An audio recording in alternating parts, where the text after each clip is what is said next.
नमस्कार दोस्तों, आप सभी का स्वागत है हमारे YouTube channel target government job updates में। बहुभुज का चैप्टर शुरू हो गया था और बहुत सारी कोशिश करने के बाद लास्ट में आपके काम की वहां पे सिर्फ 5 चीजें थी। अब ध्यान रखना, लास्ट क्लास में जो हमने पढ़ा वहां पे सिर्फ 5 चीजें आपके काम की थी और वो 5 के 5 फॉर्मूले थे। मैं अभी रिवीजन करवाने वाला हूं, फिर भी आप ध्यान रखना वो 5 के 5 आपके फॉर्मूले थे। और दूसरी बात, वो 5 के 5 फॉर्मूले में भी आपको तो खाली 2 चीजें याद रखनी थी।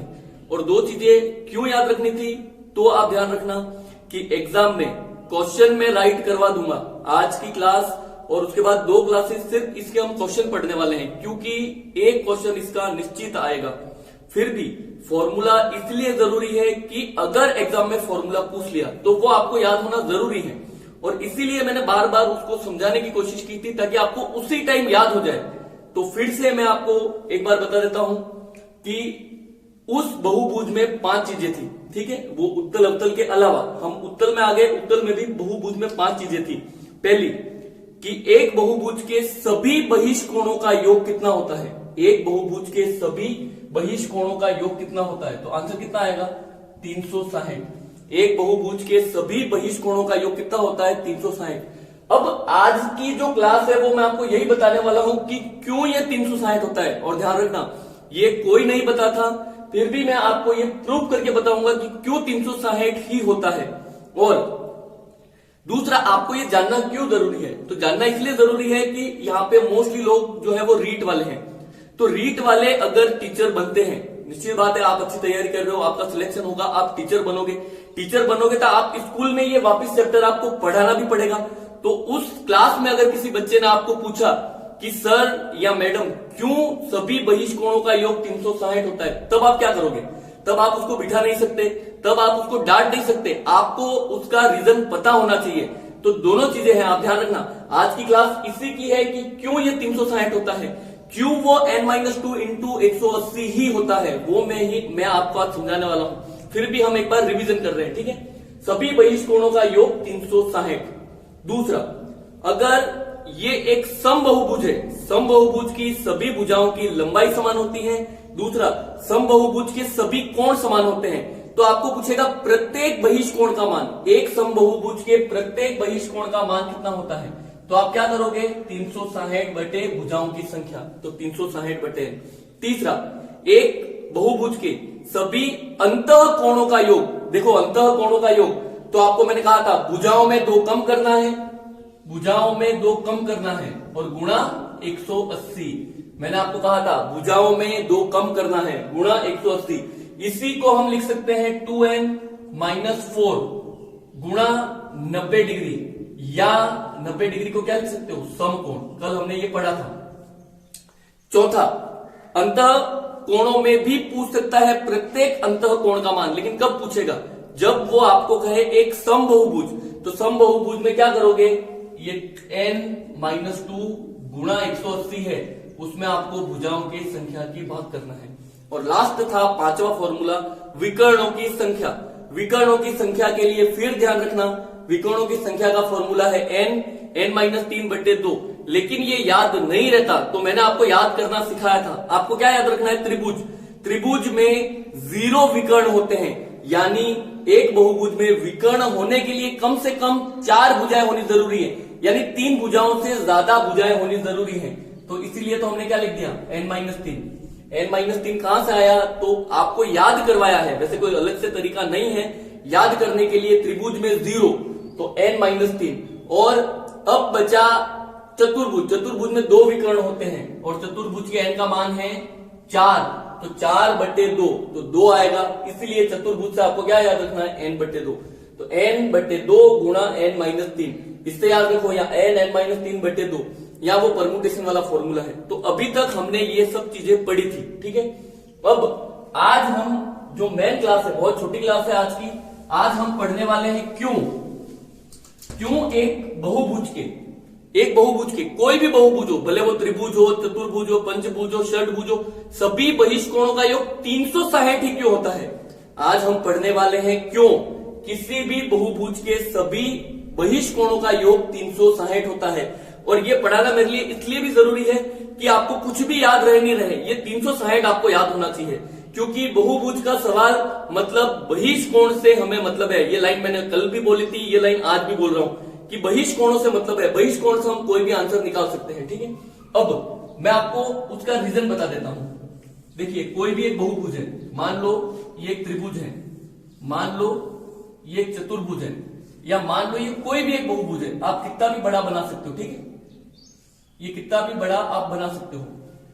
बहुभुज में जो बहिष्कोण है वो आप कैसे बनाओगे, तो देखो त्रिभुज में बहिष्कोण इस तरह शो करते हैं, सबको घड़ी की दिशा की तरह शो करते हैं। ये एक चतुर्भुज में बहिष्कोण आप किस तरह शो करोगे, तो आप देखो इस तरह शो करते हैं।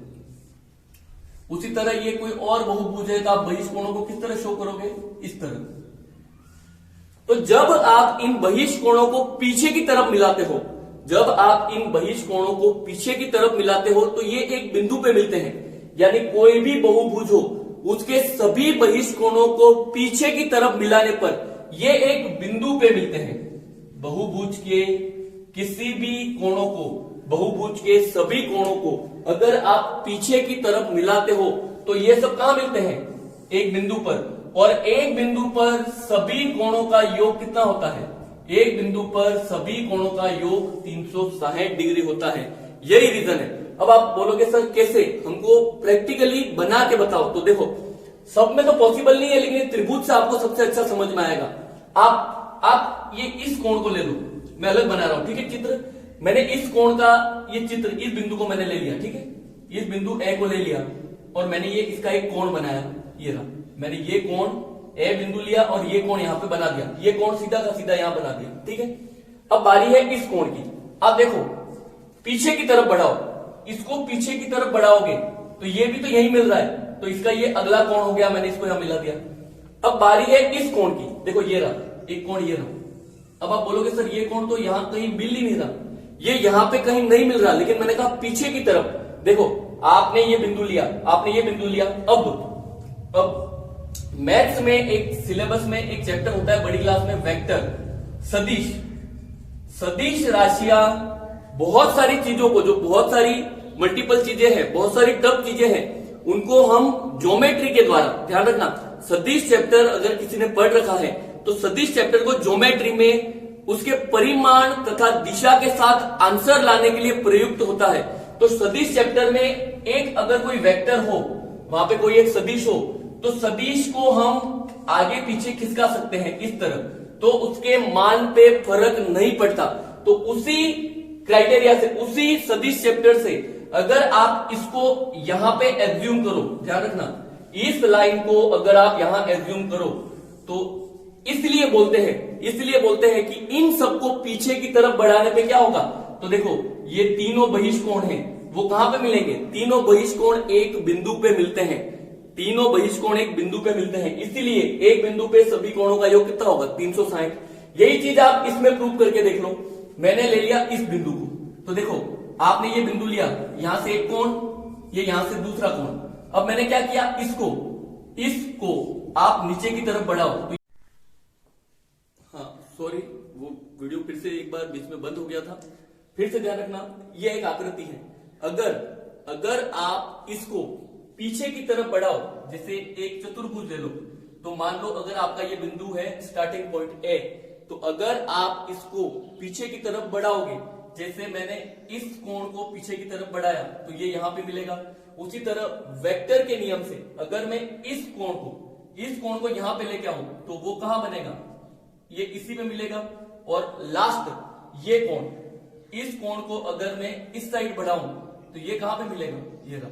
तो यानी एक बहुभुज के सभी बहिष्कोणों को जब आप पीछे की तरफ बढ़ाते हो तो वो सब एक बिंदु पे मिलते हैं, इसीलिए बहुभुज के सभी बहिष्कोणों का योग 360 डिग्री होता है।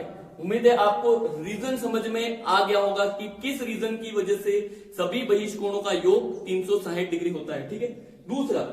दूसरा जो मुझे समझाना है वो था कि क्यों एक बहुभुज के सभी अंतः कोणों का योग क्यों एक बहुभुज के सभी अंतः कोणों का योग n-2 इंटू 180 ही होता है।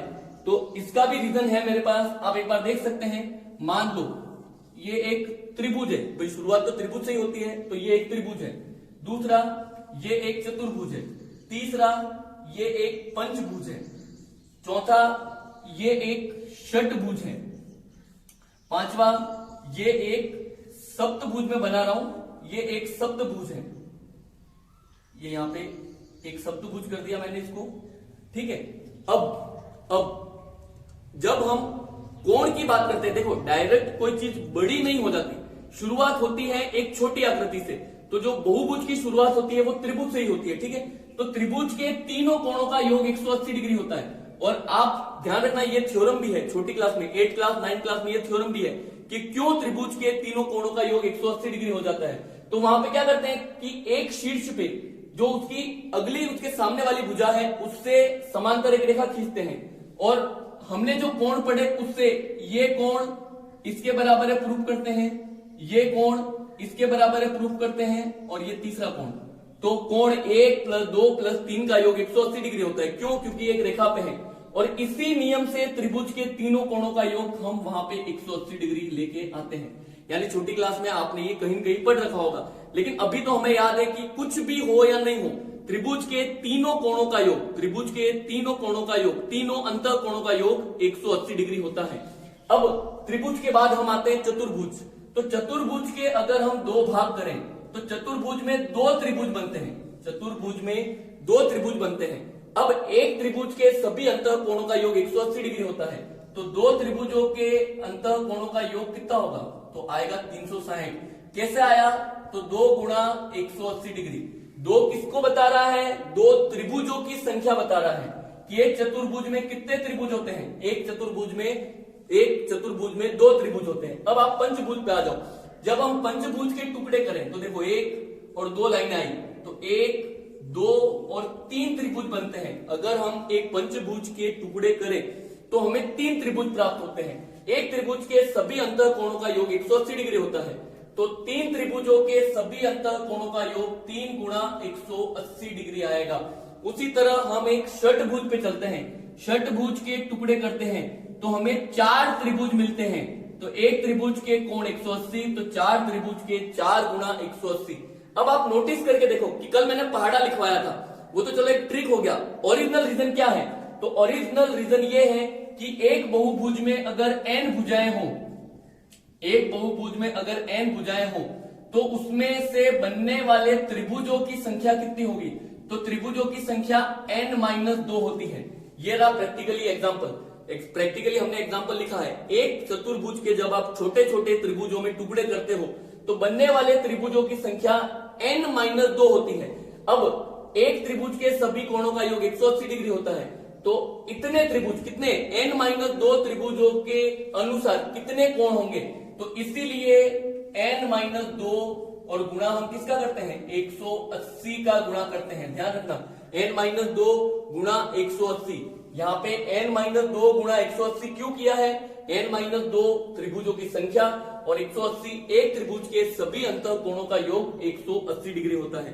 तो मैंने आपको खाली वो दो जो फॉर्मूले थे, क्यों सभी बहिष कोणों का योग, क्यों सभी अंतः कोणों का योग यही होता है, वो मैंने समझाया। रीजन क्यों समझाया? तो रीजन ये है कि आप टीचर बनते हो तो आपको ये चीज विद फुल प्रूफ आपको पता होना चाहिए, उसकी वजह से मैंने समझाया। बाकी सवाल तो हम बिना फॉर्मूले के भी कर लेंगे, मैं आपको भी बता रहा हूं, सवाल तो हम बिना फॉर्मूले के भी कर लेंगे, ठीक है। अब हाँ, आज की क्लास इतनी ही है।